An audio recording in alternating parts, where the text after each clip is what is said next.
this week has moved President Trump into a political red zone.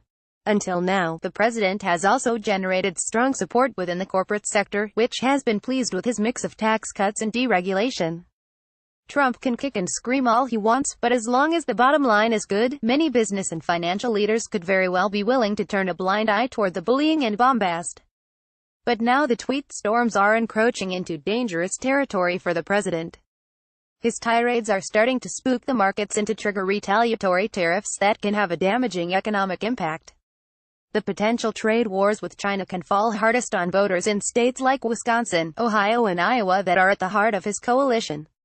Farmers in Ohio, for instance, are major producers of pork and apples, both now the target of China's planned retaliatory tariffs on the United States. If the Trump base starts to suffer too much, the frustration that led these voters to support him could move them toward another candidate. Trump is threatening to get rid of NAFTA, which would be another huge blow to free trade.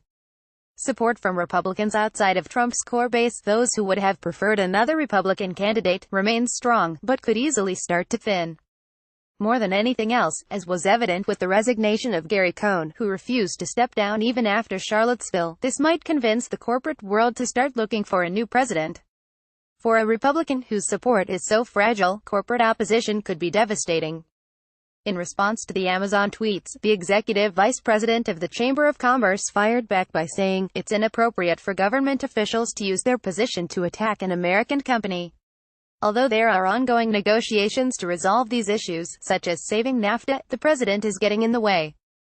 The tweets and statements are causing damage that can be hard to undo. It is unclear whether President Trump has the capacity or the will to renege on his supporters on these issues, given the tensions that have already emerged over the omnibus spending bill. Many of President Trump's strongest supporters currently suffer from the same overwrought confidence that Hillary Clinton's supporters exhibited in 2016. They see a Teflon politician for whom nothing can go wrong. Yet, as Clinton's supporters discovered on election night, no one is invincible on the campaign trail. In this case, the tweets that have consumed so much of our attention since January 2016 could very well be the key that opens the door to a new leader in 2020.